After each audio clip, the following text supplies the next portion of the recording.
Tell us what you think. In person, over the phone, online. Watch and hear yourself on TV. You tell us, we air it. This is the Local Live.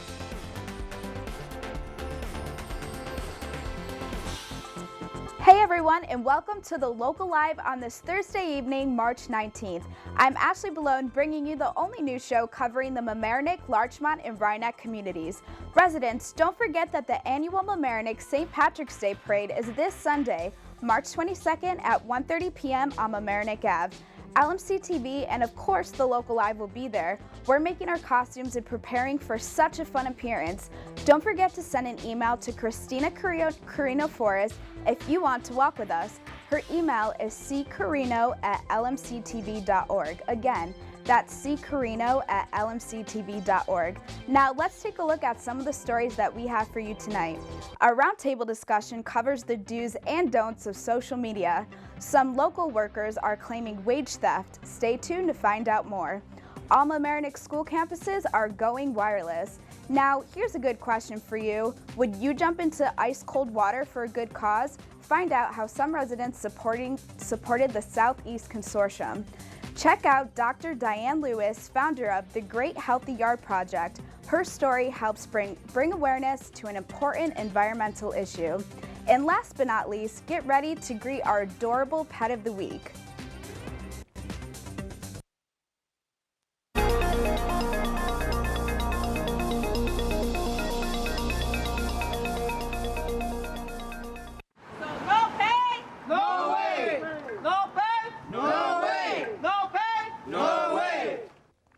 On March 12th, workers and activists from the Westchester Labor Alliance, formed by the Don Bosco Center and the Hispanic Resource Center, protested outside the Bar Harbor Grill located on Boston Post Road in Mamaroneck. The workers were supporting a current female worker of the restaurant who filed a legal complaint, Figueroa vs. Bar Harbor Grill, alleging unpaid minimum wage and overtime with other violations of federal and state labor laws. 2 years ago, Stephanie Kim, former editor of The Patch, reported a similar case that also featured a protest in front of Bar Harbor Grill. If you are a victim of wage theft in your current workplace, the Westchester Labor Alliance in Mamaroneck can be reached at 914-630-7022. And now, on to what's happening in our school district.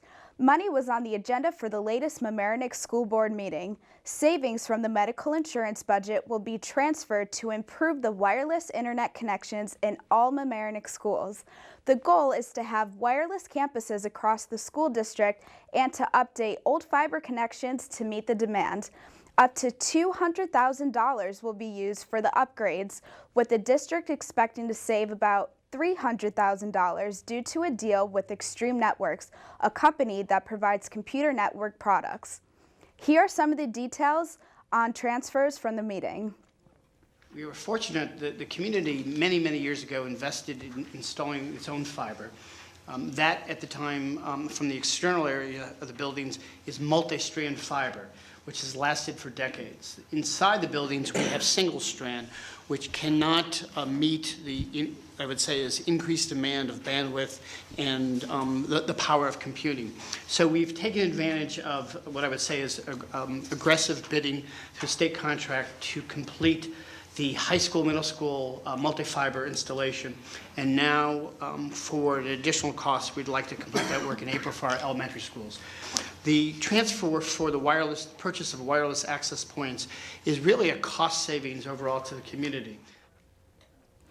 Also at the meeting, Superintendent Dr. Schaps presented his recommendations for the 2015-2016 budget. Dr. Schaps noted that this year's budget differs from those of the past, which focus on strategic reductions and budget efficiencies. Among other changes, new programs are proposed and some sports teams reinstated. For those interested in the details of the budget, there will be a review this Saturday, March 21st at 9 a.m. at Mamaroneck High School in the tiered classroom. Remember to access the meeting in full and more. Visit LMC-TV's website at lmc-tv.org. Early this morning, the 125th Anniversary Celebration Committee of Larchmont, also called Larchmont 125, unveiled the winner of the new logo design contest. Suzanne Girardi Sweeney is a local artist born and raised in New Rochelle, living in Larchmont. She explains more about her design inspiration. Different than I usually do. Usually I'm a painter and I do a lot of paintings on store windows and things like that. But I decided after seeing the Matisse show at the Museum of Modern Art that I would try to go with a paper cutout collage idea. And what says Larchmont more than the gazebo? It's on every emblem of all the public works and the police department and the fire department. It's a very prominent symbol in the village of Larchmont, so I decided to choose the gazebo. At the event, Larchmont Mayor Annie McAndrews shared her excitement for Larchmont's 125th birthday. Tremendously excited because it gives us the opportunity to showcase Larchmont, what it is, not only as an area to live, but an area in which to come and do business. So we're very interested in projecting what Larchmont really is. And what's so neat about the logo is that it says that. You know, it says it's a bit of fun, it's a lovely area, and this is giving us the opportunity to really show off. We really have to work constantly at keeping what we have. And this is giving us the opportunity to get beyond that and to simply say, hey, what we have here in the village of Larchmont is really neat. And we're celebrating 125 years of that.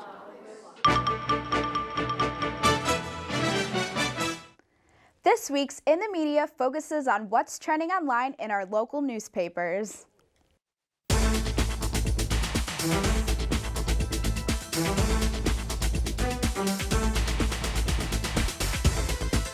The Arthritis Foundation has selected Carrie Wong of Mamaroneck to receive one of its highest honors.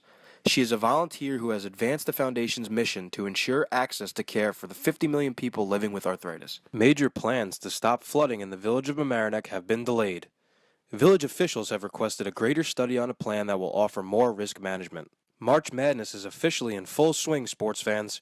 Make sure to create your brackets and crush the competition. The Village of Larchmont election for its Democratic Party candidates is set for Wednesday, March 18th. Lorraine Walsh and John Comar were selected to run for Village Board Trustees, and Jerry Bernstein was endorsed to run for Village Justice. For the Local Live, I'm John Schifano, signing off.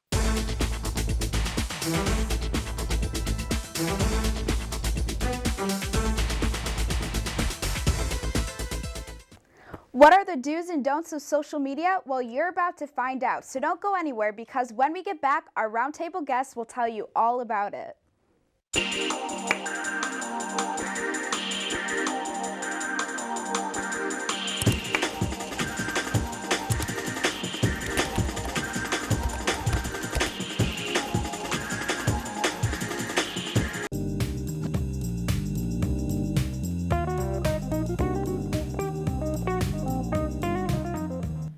Tweeting, posting, pinning, Instagramming, Snapchatting, so many ways to be social on media. We're talking about the benefits, limits, and risks out there for young and old. I'm Maura Carlin, joined by Rebecca Berman. Hi, Maura. As always, we want you to join in the conversation using social media. You can call, email, and tweet us using the information on your screen. Our guests are Limerick Cabrera, Director of Data Analysis, and Anna Wright, Research and Communications Associate, both of the Westchester Children's Association. Thank you for joining us, and we're going to start at the beginning with the basics. Oh gosh, okay. Social media, good or evil? You want to take the good? I'll take the evil? Sure. Okay. There you go. Well, I think a lot of us have already figured out that there are a lot of advantages to social media, and that's part of why it's become so popular. It's a great way to get information on topics that interest you, stay connected with friends or family, and find out what's going on in the world. It can be a great source of up-to-date news information. So I think those are some of the obvious advantages of social media. And I assume it also can keep people connected or in a community who otherwise might not be able to. Absolutely. Okay, let's hear the evil. Okay, the evil. Okay, not so evil, but a caution. social media is not the place for context and nuance. So it's funny because this is probably aging me, but I was involved in the internet in the early 90s when I was in college, and I remember there was no such thing as a wireless network. I had to go to a building and I saw a terminal, and the two choices of color were black and green, and that's how people would participate on, at the time, social media. The equivalent then was bulletin boards. And it's funny that the same issues that affected those people way back when are the same issues that affect people now. You don't have the opportunity through social media. You're behind a screen, so you don't get to read those facial expressions. You don't get to see the countenance of folks as they're talking. And so when you're saying something that could be interpreted as offensive, when you are or somewhat controversial, if you don't have that mitigating presence, that calming presence, something can light up really fast, and So you have to be careful. Your tone doesn't Yes, come across. It doesn't come across at all. Is that the biggest risk faced using social media, or is there something else that's a really big concern to you? I think with social media, you do want to be careful about the way you're presenting yourself and the reputation that you're building for yourself online. So again, it's not necessarily a bad thing, but more just something to be cautious about. Once you send out a post or tweet something, you can't take it back in. Even when you think you can. Right. It's still floating out there somewhere. You might be able to control a little bit of who's able to see it, but you can never really take it back. So it's just something you have to be aware of. There are actually applications that people use to monitor politicians' Twitter feeds. And so if a politician puts out a tweet that's somewhat controversial, it's captured. And that computer program will pick it up, and it can be tweeted even if that office decides to delete it. And even us with very little technical ability, we can screenshot it, can't we? Yes, you can. And then we could send it out to anyone we wanted. So it really can still be there. Yes. Well, going a little further on this area, do our Facebook accounts or Pinterest or Twitter or anything else that I don't know about really reflect who we are as in the eyes of a potential employer or a potential college you might apply to? Yes. Yes. I can speak for Westchester Children's Association that when we conducted our search for Anna's position, one of the things that we did was we actually viewed people's Facebook profiles. And it wasn't even necessarily the content that we were looking for. We wanted to make sure that people were aware that they had a sense of discretion, so to speak. So we were, we were not looking for somebody who would post their, alcoholic adventures, with profanity laden status updates. But one thing I should say is when you are an employer, you do walk that line because there is information available on your social media account, Facebook or Twitter, such as race, gender, pregnancy status, that can get you into a bit of a pickle and can open yourself to a discrimination lawsuit if you're not careful. So that is something that you have to keep in mind. But what if her accounts were private? If her accounts were private, I would say at least she's practicing some discretion, and it wouldn't necessarily bother me. At the same time, it's important to remember that certain parts of your account you can't make private. So on Facebook, for example, your cover photo is always public. Even if someone hasn't connected with you, they can still see it. But there's also an advantage to having an active social media presence, and that is that a lot of employers are looking for someone with experience in that. And if you can position yourself as someone who's able to use social media in a wise and thoughtful way, then that might actually help you in a potential job interview. And as Maura maybe knows or doesn't know, I became a reporter here at the Local Live via social media. The Local Live, when they first started, had followed me on Twitter because I was doing some on-camera reporting somewhere else. I had never heard of them before. They had just started, and I called them up and I said, hi, I followed you on Twitter, and are you guys looking for any on-camera reporters? And that was a perfect example of what Right. you had just said. And I think that's one of the great things about social media is that you can use it to find people who have similar interests and similar goals in life, and that you can connect with people you might not otherwise be able to know about. Go ahead, Yes, Lorraine. one thing you have to keep in mind that Facebook and Twitter is a fantastic opportunity to promote yourself professionally. So, for example, with Twitter accounts, one of the things that we keep track of is we look to see who that particular person, who are they following. We want to know that it's not just necessarily a paycheck that you're collecting, that you actually have an interest in the career that you're pursuing. And that story is told through the people that you're following on Twitter. What about the downside, the other side? I mean, I keep reading stories or seeing stories about, for example, teachers losing their jobs because they posted their vacation pictures, and it might not have been the image that their school wants their teachers to have. I mean, should what you do in your private time affect your employment? There's a beautiful thing on Facebook. It's called the privacy setting. And the privacy setting, when you post something online, you can set it to be public. You can set it so only your friends can see it, or you can even customize that setting that only a few select people can view it. So if you're going to post pictures of your vacation online and you want to keep it on the down low, take a look at that privacy setting. So and it's see really a what matter of it being kept private, you think, rather than... Well, it's interesting you bring that up, because I think we often think that some of these issues we run into with social media are new. But really, it's just a different medium. So in the past, maybe someone, if they had done something that was considered immoral or in poor taste, it might have affected their job. It's just that now with social media, it's much more public and easy to get a hold of that information. And having you just said that, somebody just wrote in, is it bad to take too many selfies and post them on Facebook and Instagram? Well, I think we all want to be respectful of other people's preferences, and there's only so many selfies that we can all handle before it just starts to become too much. But on the privacy issue, what if someone else posts the picture and tags you in it? You don't, as I understand it, you don't have control over who. You can untag yourself, I guess. Yes, you can untag yourself, and you can hide things from the timeline. So on the Facebook timeline, you have a setting that says if somebody tags me on this photo, I need to approve it first before it shows up in the timeline. So that's what I have set up on my account.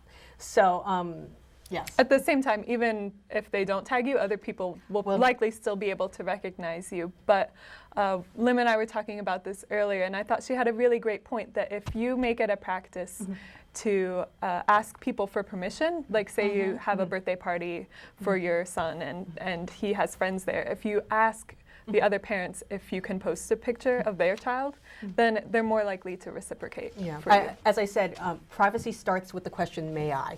May I post that picture on Facebook? May I post this status update on Twitter announcing this, that, or the other? Okay, but realistically, how many people do you know who do that? No one has ever asked me. My sister has asked me not to post stuff and about her or pictures of her, and I don't. But no one has ever asked for my permission. No. You? No one's ever asked, and I don't know that I've asked anyone for theirs. But I think there is a growing awareness. My 10-year-old son, he will tell me, I want this on Facebook, I don't want this on Facebook. And in the beginning, there were some people who were saying, you're his parent, you can post whatever you want. You can post those cute little baby pictures and that will be wonderful.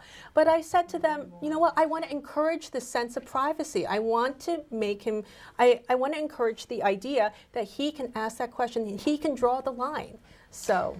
We have another question from an older viewer, and he wants us to explain Twitter to the older viewers, and he said, what is it and why is it, and what purpose does it really serve? I know we kind of talked about it, so we're circling back a little bit. So the basic idea of Twitter is that you get 140 characters, letters or spaces, to say a quick soundbite of something that you think is interesting or useful. So you can use that to share an interesting article you read, to update people on what's going on in your life. But how a lot of people have found Twitter really useful is to get really quick and up-to-date news. So on Twitter, you're able to follow anyone who has a Twitter account. It doesn't matter if you actually know them personally. So for example, I follow the White House, and I get all of the updates that the White House puts out about the issues that they're working on. And you might want to follow the local live on Twitter or LoHUD or something like that. You definitely want to follow live on Twitter. Right. For kids on Exactly. Twitter. Yes. So it's a great way to get information about things that are interesting to you, and also to be able to engage in a conversation with people about it. Why is it, and I'm actually jumping around Sure, a no little bit. problem. People seem very nasty on Twitter, and you hear about these Twitter wars breaking out. What's going on there? Is that the anonymity? I think so. I think when you're sitting behind a screen, whether that's a computer screen or a phone screen, it's easy to say things that you might not be comfortable saying in person. You don't see the Right. person's face. Right. And you don't see their reaction when you say something especially nasty. So their feelings don't come into consideration when you make that snarky tweet or that sarcastic comment. And you had a beautiful quotation, Mara. So don't tweet anything that you would want posted on the New York Times or Right. something like that. So Right. And also speaking of Twitter, somebody asked, are hashtags here to stay or are they passé? And maybe you can even explain just what a hashtag is as well. you want to take that? Sure. Well, a hashtag is basically a way to help people find information on a particular topic. And it actually wasn't something that Twitter created. It was something that the users just came up with. So for example, we often use a hashtag called Westchester Kids. And so if you go to Twitter right now and you type in hashtag Westchester Kids, you'll see a variety of tweets that come up from people who are using that hashtag. And some of them will be from moms who are talking about events that you could take your children to. We use the hashtag to talk about issues that we think Westchester kids are being affected by. So it's a way to get a conversation going around a single topic. I want to do some practical advice before we hit some other topics. Okay. Is it appropriate to friend your boss and colleagues? Well, ironically enough, Liv here is my boss. So maybe you can answer that one. We actually circled the wagons just for a wee bit for a couple months. It's like, well, is it appropriate to friend Anna? Is it appropriate for Anna to friend me? And finally, we just had an offline conversation, and we asked each other, is it okay for me to friend you? And she was fine with it. I think we were both fine with it, but neither of us wanted to be the first one to bring it up. But part of what made me feel more comfortable about talking about it was that I knew that Lim was already friends with some of my other coworkers. So I could tell that that was something she would be comfortable with, even though we're in a professional relationship, that for her, that wasn't going to be a problem. Well, what if you weren't comfortable with her request? What, and it had just come in over Facebook? What's protocol? It's a good thing to be preemptive about this and to have a policy in place before somebody asks you, may I be your friend on Facebook? Okay, and the answer, and I've heard other friends say this to other colleagues. I only use my Facebook account for family communication Or personal. or personal communication. I only am Facebook friends with people who I've known longer than 5 years, and and That's that a very nice way to handle a situation where. You're What about unfriending protocol or unfollowing? How does one handle that? Do you want to unfriend someone? Well, I'll say that on Twitter, to unfollow someone, I don't think is quite such a big deal. It depends. I've heard kids say, I can't believe they stopped following me.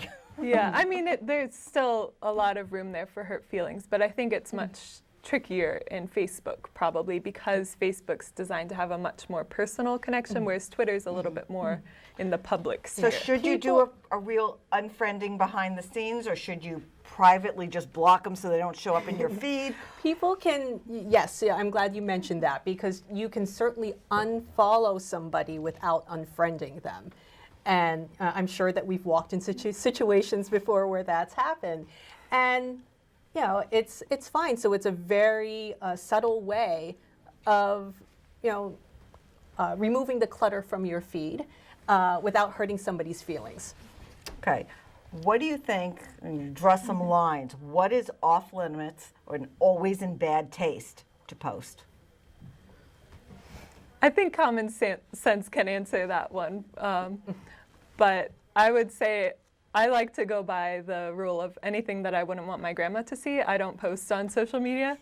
And That's a good rule. also, you know, if there's something that you wouldn't want to say in public and have it permanently tied to your reputation, then don't post it on social media.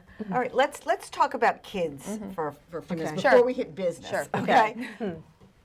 What age do you think it's okay for them to start on social media? I think you shouldn't attach an arbitrary age to when a child can start on social media. I think you really need to have a conversation with your child first before you even start thinking, oh, can this person or can my child participate in social media? And very much like with my son, he is developing a sense of when he wants things posted on Facebook and when he doesn't. So if he does ask one day for that Facebook account, which he hasn't yet, he hasn't yet, I would feel more comfortable knowing that he has that sense of discretion, he has that sense of privacy, knowing that he is not going to necessarily post something stupid on Facebook or Twitter. But you need to have those conversations first, and you need to suss out at what level of maturity that child is at before you can't just say, oh, when he's 13, voila, you will have a Facebook account. Right. And I think you also want to be conscious not just of your own child's maturity, but also the other children that they might be interacting with. So even if you think that your child is ready to have a social media account, you might still want to keep a close eye on it because there's been such prevalence of cyberbullying.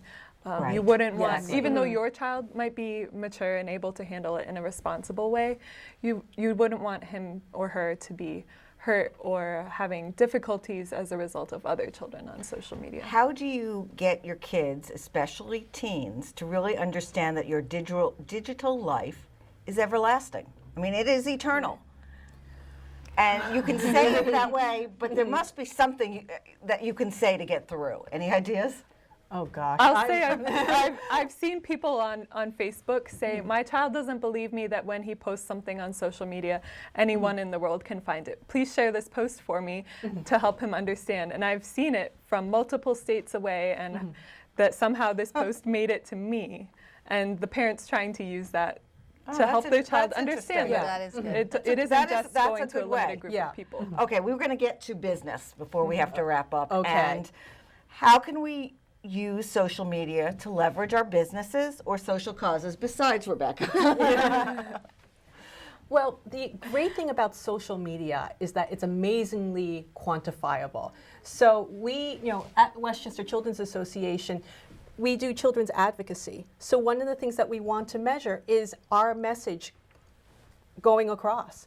And so when we tweet something, we keep track of the number of retweets. On Facebook, we keep track of the number of shares. On Twitter now, there is, you have the ability, if you access analytics.twitter.com, to see the statistics on an individual tweet. How many times people have viewed it? How many times people have actually followed through and clicked on the link that you've just posted? And is there anything else? Well, I would maybe just add that for social causes in particular, there's a real power to be able to leverage your network on behalf of something good. And we've really seen our community of advocates embrace that. And so, for example, we'll often put out a request to have people sign a petition or share some sort of action step that we're looking for people to take. And through that, we're able to get the word out on these issues affecting children beyond what we would normally be able to do just through our limited staff. One thing that you have to be aware of, though, when you are using Twitter or Facebook, is the challenges with Facebook and Twitter is that you have to distill that message to its essence. You don't have time for fluff. With Twitter, you've got 140 characters to make that impact. So if you're using Twitter or Facebook for the first time and you don't necessarily see that traction, it may not necessarily be because Facebook and Twitter is an ineffective tool. It may be the way that you're saying that message, that's the issue. So there is an art to tweeting. There is an art to tweeting, yes. Okay. How do you monetize your followers, whether it's Instagram, Pinterest, Twitter? Is there a way, or your blog? Well, one easy way to do that is, like Lim was saying, you can track how people are clicking on the links in your social media posts.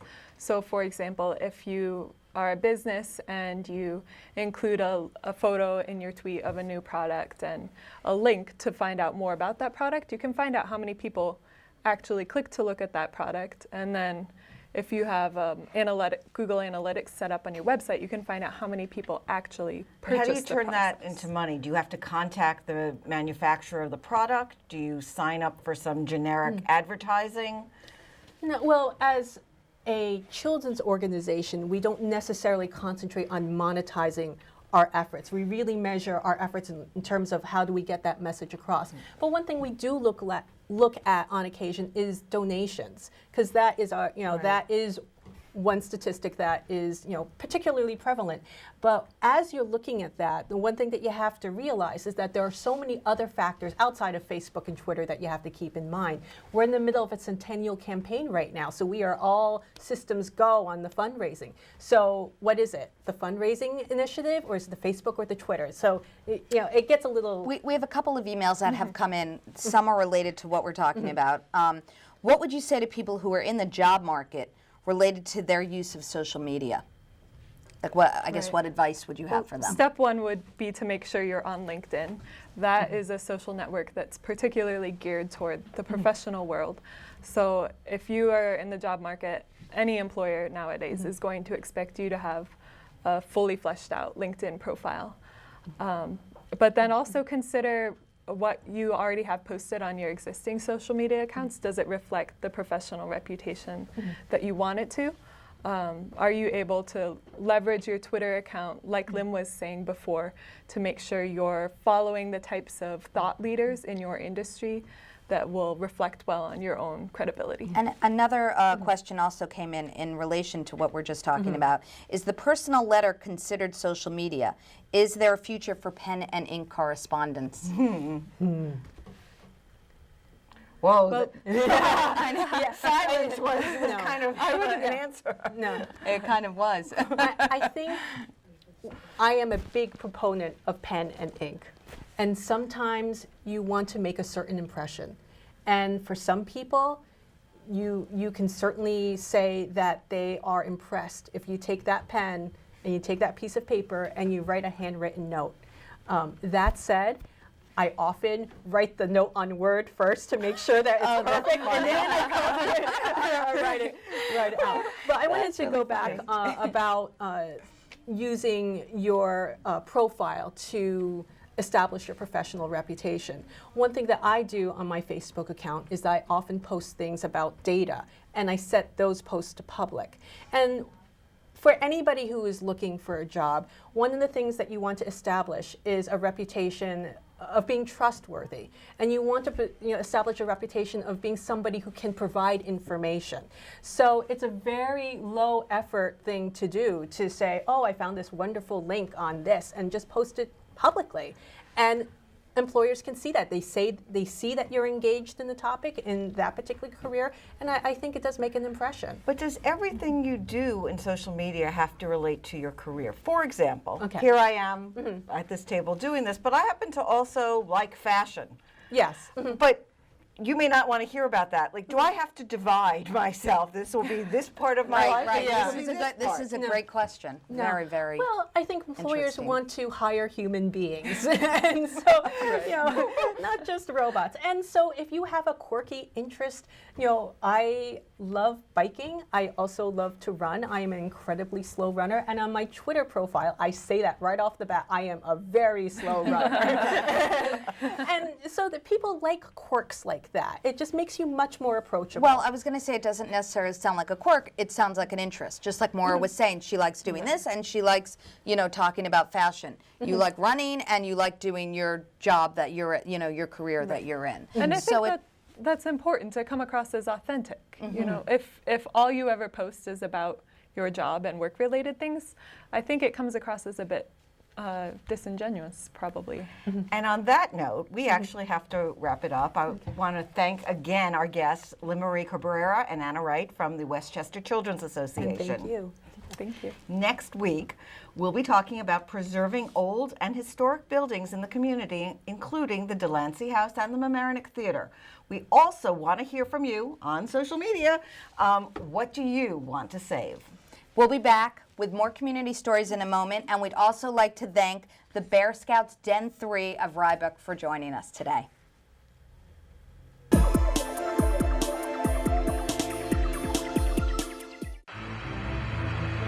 I'm going to step off the limb. It's one small step for man, one giant leap for mankind.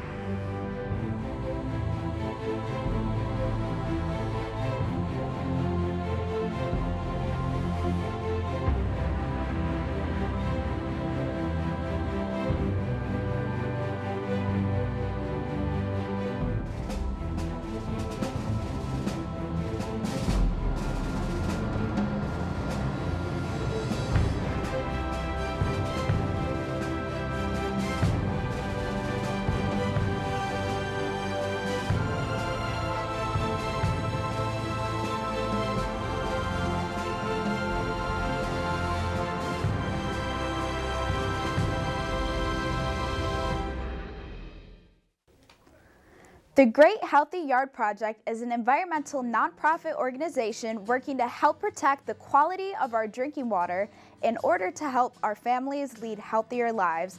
Local Live reporter John Schifano has a story.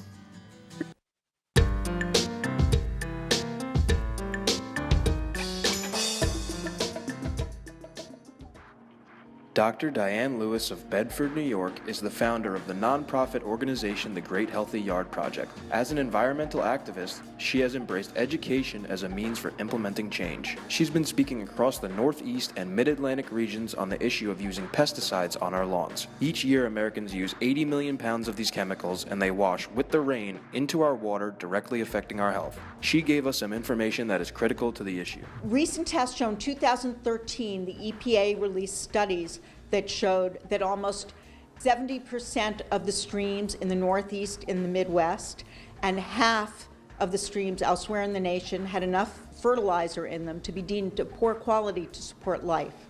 To me, that was shocking. The U.S. Fish and Wildlife Service says that 72 million birds die every year just from these chemicals. If it's not good for the birds, it's not good for us. And as I mentioned before, the U.S. Geologic Survey said that Americans use 10 times more chemicals per acre than farmers do. But when you combine that with the fact that residential land is 54% of the country, look at what an opportunity we have to make a huge, huge difference. Some may think they are doing things the right way by purchasing filtration products, but it is not the best solution. Filtration does not fully remove these chemicals. When you buy either municipal filtration or a filter under your sink, only gets out things that actually fit into the pores of the filter and get trapped. Smaller chemicals pass right on by. Larger chemicals can roll off. It has to fit into the pore. It's very specific, and it gets a lot done.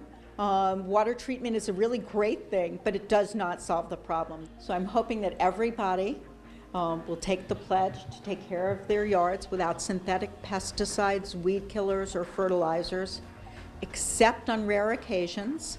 And those rare occasions would be in a localized manner to resolve an infestation or to improve habitat for native plants and wildlife. How can we ourselves as individuals take responsibility and inform our neighbors to help the environment? There are many alternatives. This is the critical staple that Lewis stands for. For the Local Live, I'm John Schifano, signing off.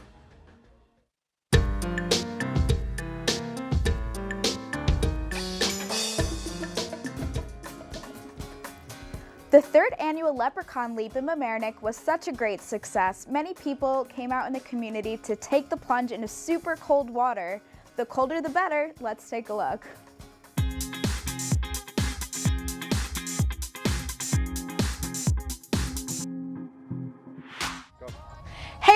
it's March 7th, and today we're here at the Orienta Beach Club celebrating the 3rd annual Leprechaun Leap, where we're going to watch some of our residents jump into this icy water. Stay tuned. On March 7th, members of our community gathered together to support the Southeast Consortium by jumping into freezing cold water. Friends and family braved the cold weather in fun and wacky St. Patrick's Day outfits. Did we mention that the money raised for this event goes to local programs and services? We provide recreation services for individuals with special needs, children, teens, and adults. And we do sports programs and leisure programs and bowling programs and anything you can possibly think of that they would want to do on their free time. And for you, what are you hoping that this event today brings to light?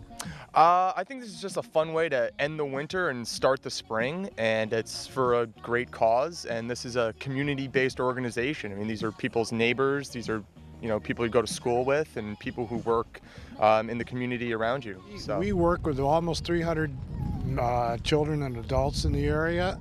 We do programs 6 days a week, so we probably have a very diverse schedule of probably close to 45 different types of programs. Joe Brady, also known as a pipe band legend, made an appearance and performed for everyone as they geared up, or should we say geared down. Are you girls going to be plunging or are you going to watch? Today we're just watching. Yeah, we're not plunging. So you're just cheering on some friends? Yeah, we're part of Mamaroneck High School's backyard sports, and we're just watching them, supporting them. Kids, students, and other volunteers lined up at the beach and jumped into the freezing water. Why do you think it's really important that people participate in this event? Well, it's kind of a shocking thing to do, so it's good for getting people's attention for the causes that you want to raise money for. Yeah, I mean, people think it's a crazy thing that we're doing, but, it's very supportive. Executive Director Jerry Peters even challenged our very own Eric Lewis to take the plunge. Tell Eric next year he's on, so he's in this next year. Well, there you have it. Sometimes it's worth getting cold for a great cause. With the Local Live, I am Ashley Balone, signing off.